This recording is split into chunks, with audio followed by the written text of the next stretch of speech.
VK news Uttar Pradesh Uttarakhand, सच का सारथी।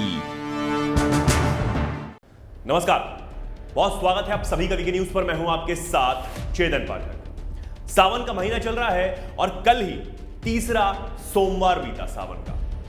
बाबा महादेव के दर्शन करने के लिए जो दर्शनार्थी हैं और कांवड़िए जो बाबा भोलेनाथ के लिए अलग अलग जगह से गंगा का जल लेकर आ रहे हैं, वो उनको जल अर्पित करने के लिए बड़े ही धूमधाम से अपनी यात्राएं निकाल रहे हैं। किस तरीके से कांवड़िए अपने पूरे जत्थे के साथ बाबा भोलेनाथ के दर्शन करने पहुंच रहे हैं, उसकी तस्वीरें आप लगातार पिछले कई दिनों से देख रहे हैं। और साथ ही एक चीज और देख रहे हैं जो आपको भी लगातार हैरानी में डाल रही है। जी हां, उसी चीज की बात कर रहा हूं मैं कि किस तरीके से इन कांवड़ियों के जत्थों को देखकर कुछ कट्टरपंथियों के पेट में मचलन हो रही है, उनके तन बदन में आग लगती जा रही है कि क्यों ऐसा सब हो रहा है। लगातार ये भी खबरें सामने आई कि कांवड़ियों को देखते ही कट्टरपंथियों ने अपनी हरकत से वो बाज नहीं आए और उन्होंने लगातार कांवड़ियों पर पथराव शुरू कर दिया।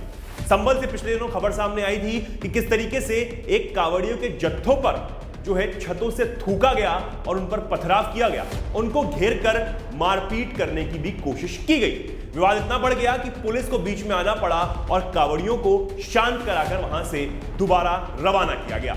लेकिन अब खबर एक बार फिर उत्तर प्रदेश से सामने आई है, जहां पर कांवड़ियों के जत्थे पर पथराव किया गया। सिर्फ पथराव ही नहीं, लाठी डंडों के साथ उन पर हमला भी किया गया। और इन लाठी डंडों के साथ कुछ एक ऐसे खतरनाक हथियार भी थे जिनसे इन कांवड़ियों के जत्थों पर हमला किया गया। दरअसल जो कांवड़िए थे वो एक मुस्लिम समुदाय के यहां पर कॉलोनी से गुजर रहे थे। यह विवाद पूरा डीजे को लेकर हुआ। कांवड़िए अपनी यात्रा में डीजे बजाकर जा रहे थे, तभी कुछ विशेष समुदाय के लोग वहां पर आए और उन्होंने इसको लेकर पथराव शुरू कर दिया। विवाद बढ़ता देख यहां पर हंगामा हुआ और उसके बाद कांवड़ियों ने पुलिस स्टेशन का घेराव कर लिया। बताया जा रहा है कि इस हमले में करीब 15 कांवड़िए घायल हुए हैं और इनमें महिलाएं भी शामिल हैं। जी हां, कांवड़ियों पर वजीरगंज के दुवो गांव में यह सांप्रदायिक झड़प देखने को मिली और यहां पर पथराव किया गया।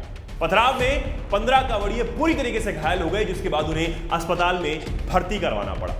एसपी देहात ने इन सबको समझाया, जिसके बाद अब उन्होंने आश्वासन दिया है कि सभी को तलाशी शुरू की जाएगी और उसके बाद किसी को भी बख्शा नहीं जाएगा और कोई भी गिरफ्तारी से बच नहीं सकता। जनपद बदायूं के थाना वजीरगंज के ये ग्राम दूगो की घटना है। ग्राम दूगो में वहीं गांव के पास के ग्राम लहरा लाड़पुर के रहने वाले कांवड़िए गुलड़िया क्षेत्र से जल चढ़ा करके लौट रहे थे ट्रैक्टर ट्रालियों में। ग्राम दूगो पहुंचने पर उनके द्वारा वहां पर अपनी टोली को रोक करके और डांस और डीजे बजाने लगे। इस बात पर वहां स्थानीय लोगों द्वारा इसमें आपत्ति की गई और इसी को बात वाद विवाद में बढ़ गया, दोनों के बीच झड़प हो गई। पुलिस तत्काल मौके पर पहुंच के स्थिति को नियंत्रण किया। जैसा कि मैंने आपको बताया, ये कोई पहली घटना नहीं है कि कांवड़ियों के जत्थे पर यहां पर पथराव या फिर उनका रास्ता रोकने की कोशिश की गई हो। इससे पहले भी कट्टरपंथियों के जो मंसूबे थे वो सामने आते रहे हैं। संभल हो या कहीं और, लगातार तस्वीरें सामने आती रही हैं कि सावन में किस तरीके से कांवड़ियों के जत्थों को रोककर उन पर पथराव किया गया और उन पर हमले की भी कोशिश की गई। वैसे एक मामला अब ये आपके सामने बदायूं से सामने आया था, जहां पर कांवड़ियों को निशाना बनाया गया और 40 से 50 कांवड़ियों के जत्थों के ऊपर लगातार कट्टरपंथियों ने हमला बोल दिया था। इस खबर में इतना ही।